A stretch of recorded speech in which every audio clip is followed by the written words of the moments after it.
really good way to ensure that you fail is to getting too much funding too fast. I see so many startups who get like tons and tons of money and they have no clue about like what to do. Or we need to kind of like increase the burn rate, hire more people, do more stuff, and when you have money you end up doing things that don't necessarily make sense. So I think that it's and also one thing on that nowadays to start a company, especially if you look at like the web and online and a lot of these like Web 2.0 kind of like startups, you don't need a whole lot of capital to start a business, and that's also one thing that's very nice with the web and all that you don't have to be in the valley or in Malta or Finland, or it's like irrelevant to a large extent where you are. You can actually reach the global market from pretty much anywhere nowadays. So I think that's something that's kind of like good news. But still, you have these hotspots, of course, where there's more like-minded people, and you learn more, and there's still no substitute for like face-to-face meetings. So I think that still some value with location as well. Really easy, and it doesn't take a long time. So and it's even easier than in the US. But then what always happens in the US is that it's like a very services-driven economy. So then if there's bureaucracy on the government side, you will have a lot of people that $99 and they'll do the paperwork for you when you have a company. So there might be like a bit more paperwork in the background, but you can pay somebody and like $99 and you have the company done. So it's like the paperwork and starting company, that's very easy. And then of course, that's kind of like the easy part. Then you always get into this, finding the team. So can you find the talent that you need? Funding. So basically, to get the team, you probably need some funding. I would say that. Yeah, there's more funding available in the US. There's more players providing funding and all that, but then at the same time there's also a hell of a lot more startups competing for that same funding. So so then is it easier or more difficult? Difficult to say. Then what tends to be the case in Europe, that there's a lot of this various like government subsidies and all this kind of like stuff, and some regards it's like good, but in a lot of cases it just messes up the whole ecosystem, because it's like easy money, and then it doesn't cost me anything, but then you kind of like end up using it on like external consultants that don't know anything about your business, and like it's so easier or more difficult if you look at the funding side is actually it's difficult to answer, but I think that it's different. It's maybe the main thing. That it's just there are different ways of funding your company if you're in the valley, or if you're and it's huge variation across Europe. Yes, but funding I don't think is the most difficult part actually. I think that it's more getting the right people and the idea and getting that done. If you have a good idea and it's like and you know how to sell it and these things, then you will always get funding. For me, the biggest difference between Europe and the United States, especially for startups, is like I'm from Holland. If I start a company in Holland and if it's successful, I go to Belgium, I have to start completely again from zero, more or less from zero, because it's a different culture, different languages. Sure.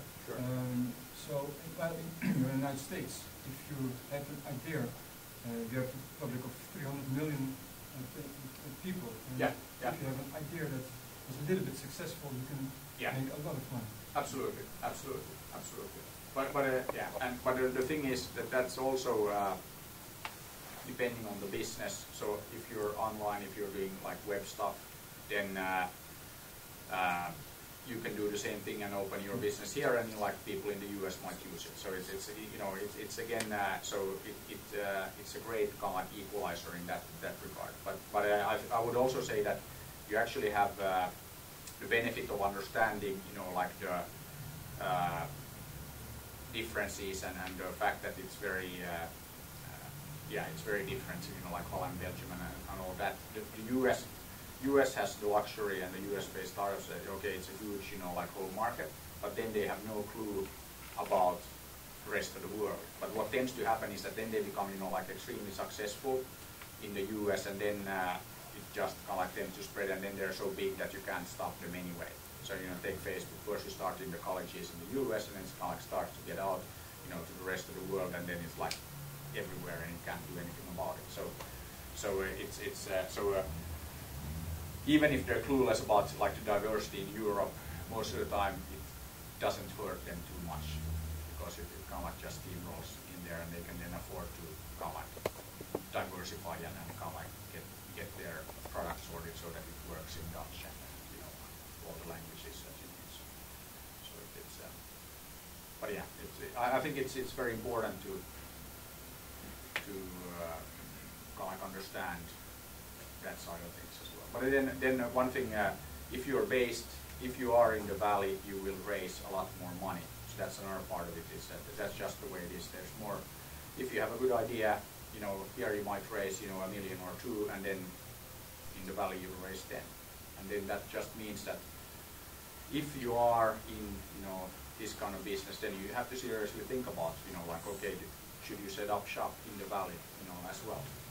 And that's also one thing, that there's no way you will raise money, or let's say, no way, but it's extremely difficult and extremely unlikely that you raise any money in the valley if you're not based there. That's just the way it is. I mean, there are some exceptions, but they are exceptions. So you really have to be there.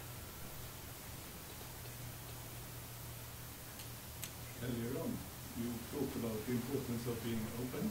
Yeah. What's your views on openness in the mobile industry? 3-4 years ago, I first got involved in the mobile wireless industry, and I was struck by how closed it was. Today, I know there's various initiatives, but the only initiative I know that's high profile and looks set to maybe make an impact on the mobile marketplace is Android from Google. Android is not open. I mean, like again, that's like reportedly open. Right. Yeah. But that's again. So yeah. How much openness do we have? More and more, but let's say in some parts of it. But again, so I've been like involved in mobile since like early 90s, so almost 20 years now. So anyway, I was involved in starting some of these initiatives to kind of like get more openness. So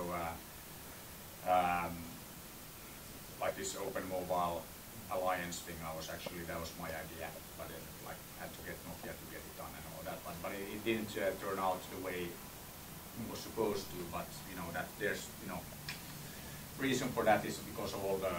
I think the main problem there is like you have the operators and you have the the vendors, and it becomes very, very political, and it's that's why it's very difficult to get any kind of openness, because you always have everybody kind of jockeying for position, and it very quickly, I mean, remember early days of like the web forum, and all that, when that was happening, these meetings where then the operators create their own group, and the only purpose, and nobody else was invited, so otherwise it was open for all, but then the operators created their own closed little group, and the only thing that they did there was that they analyzed all the other working groups to make sure that there wasn't, stuff that risked, or forced them to open their networks. So, there's these kind of things that there's a long tradition of. And especially in the U.S., I mean, this is also one thing that U.S. is open and competitive and all of this. But if you look at the mobile operators or the carriers, they call in the U.S., those are some of the most closed, most protective, and protectionist